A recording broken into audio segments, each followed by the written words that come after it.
Kate Cox made headlines last year amid her legal fight to get an abortion. The Texas mom says she was forced to travel out of state when she was denied an emergency abortion by the state Supreme Court. And tonight, Cox will be among the crowd at the State of the Union address as a guest of President Biden.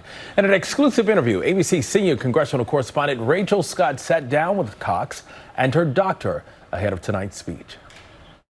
She was the woman at the center of that unprecedented case, suing Texas for an emergency termination. Now Kate Cox and her doctor, Damla Carson, sitting down for their first joint interview, speaking with ABC News. What have the last few months been like for you? It's been a tough journey, and I look forward to hopefully another pregnancy in the future. The care of patients should be evidence-based. It should be based on the standards of care. Instead, they're being dictated by the legislator. Kate and her husband, Justin, always dreamed of having a big family. I was so overjoyed when we found out we were pregnant with baby number 3. Of course, my husband starts thinking, oh, we're going to need a new car and planning out all the logistics, and I'm like, another baby. So it was a really joyful time when we found out. But then she found out something was terribly wrong. Her fetus was diagnosed with a fatal condition called trisomy 18 and had little chance of survival. You're told that your baby has virtually no chance of survival. It's really heartbreaking because I was so excited for a third baby. It's the hardest news I've ever received. And it's hard to walk around pregnant with a belly, especially usually with my other 2 kids. And people ask you, when are you due? When are you having? Do you have a name? Are you going to have a baby shower? It's really hard when you know you're baby. How do you explain that there's not going to be a baby, that she'll never survive? Kate's uterus was at risk of rupturing. Dr. Carson warned that if she carried this child to term, it could be her last. So the risks increase by the day, the risk of hemorrhage, the risk of uterine rupture. I'd been to the emergency room on multiple occasions. How much longer did I have to go going in and out of emergency rooms? Texas bans abortions outright, with a narrow exception to prevent major bodily harm or save the life of the mother. Kate was certain that would apply to her. Her case went all the way up to the Texas Supreme Court. She says with her health on the line, she couldn't wait for them to make a decision. So she fled the state. And the court ultimately decided she didn't qualify for an emergency termination. Are your hands tied as a medical professional in the state of Texas to care for your patients? Absolutely.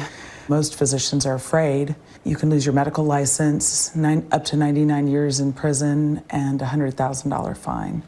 So physicians are terrified. They're not willing to take that risk. I felt so impotent to provide the care that my patients need.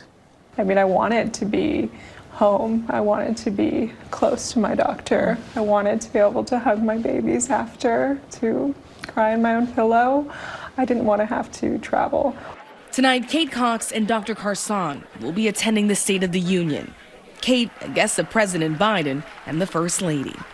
What do you want to see changed? I'd love to see the government get out of medical decision-making. I'd love to be able to have those decisions be between my patients and myself. I also hope that people learn from what we've gone through. How many people have to speak up? How many women have to tell their most painful journey publicly before something changes?